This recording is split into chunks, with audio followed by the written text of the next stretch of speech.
こんにちは、柴崎です。今回は添削の第3回目です。たくさんの作品送っていただきました。本当にありがとうございます。堀さんの祝い船の絵ね、船にたくさん旗が飾ってある素敵な絵でした。淳さん、歯磨きをしてる絵ですよね。面白かったな。これも今日はその方々の中の代表としてライトさんの絵を添削したいと思います。ライトさん、ありがとう。ライトさんの絵はこれです。滝の絵ですね。ではこの素敵なライトさんの滝の絵、今から添削やってみますね。はい、ではやってみましょうね。ライトさんの滝の絵です。そうですね、ここですよね。これがこう水が流れていて、ここに段差があって、これが多分滝ですよね。こう水の流れてる感じなんかうまいね。これ岩ですね。そうですね、この滝がやっぱりもっと大きく見えた方がいいかな。これだけの画面の中で滝はこれしかないからですね。だからもっとこの画面が滝が大きくまず設定するということが先かなと思います。そうするとここの部分とここの部分はあまりいらないだろう、もっともっと滝に近づいて描いてみるというのが私のまず一番のアドバイスですね。ですからこれを簡単に図式で示すと、今ライトさんの絵ってのはこう上の方からこうやってこう見てるんだよね。上の方から見てるためにこう水がこうなって滝がこうなってこうなってるというね具合なんですけども、これを逆にもう少しこう下の方からこうね見る感じで、そうするとここの滝がですね、これを画面の中大きく入ってくるというふうになるかと思います。だから視点を変えてみると、で滝を大きくするということですね。できれば縦画面の方がいいかな。縦画面だともっと滝の高さがも見えるかもわかりません。はい、ではやってみましょうね。先ほどの話ですね。滝だからそうだな、こう縦画面にして考えてもいいね。そうすると滝のですね、どーっと流れた滝の高さが見えるんだろうと思います。ですね、もう上の水たまりは描かないで、落差のとこだけですね。で滝がそうですね、ライトさんみたいにこっちに流れるとしましょうか。できればここは強調したので、こことここ太さ変えてもいいですね。この変えるためにはね、ライトさんの描いてくれた岩ですね、こういうところに岩を描いて、岩で水をちょっと塞いであげるとね、ここをデコボコした形が面白くなると思います。もちろんこういうところに岩があってもいいんですよ。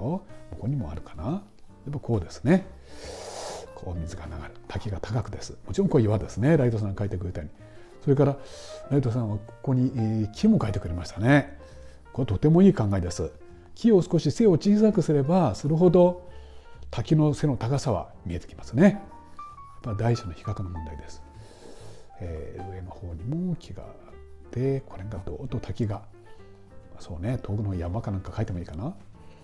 こんな風にやって、こっちから木の葉っぱ描いてもいいし、なんか左右ちょっと工夫してみましょうね。こんな感じです。できるだけ滝を高くですね。じゃあ塗ってみます。でライトさんのはそうですね、水を全部水色で塗ってるんですね。だけども滝のところはどーっと落っこってきて、この辺はしぶきが立ってる。そうするといいんだね。だからここは紙の白を残すという感じです。ですから青いところはここですね。ここはしぶきで白くなってる。ここを青く塗るですね。こうやって少し丸みをつけるとしたら、上の方は少し明るくしてあげると、こうやって立体に見えてきます。こうかな。そしてここはしぶきなので、ちょっとぼーっとね、こうやって白く残してあげるってもいいんですよ。こういうとこ。だからあとはライトさんがやられたように、こうですね、こうやって水の流れ描いてますよね。こうやって、これはとてもいいと思います。こういう水の流れだね。で同じことだから滝のところもこの上から絵の具を足してこうやってね少しどーっと落っこってきた、水の運動を描くということですね。こんな雰囲気です。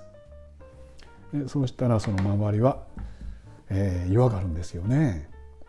この岩もなかなか工夫していると思います。こうですね。で滝をできるだけ明るく、ね、見せるために、ライドさんの岩ねもう少し暗く描いてくれたらもっと良かったですね。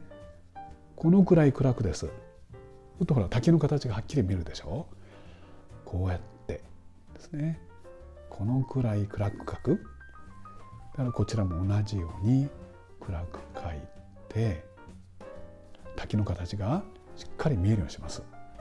ところどころ十分暗く描くといいんですね。このくらい暗く描く。それをするほど滝の形がですねはっきり見えてきます。どうですか？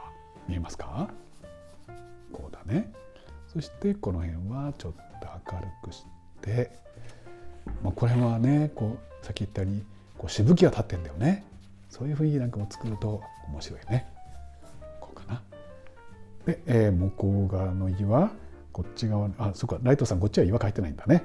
こっち側だけ岩描いてるんだ。それもいいよもちろんね。もちろんいいです。こうやって岩でところどころ塞ぐこうやって。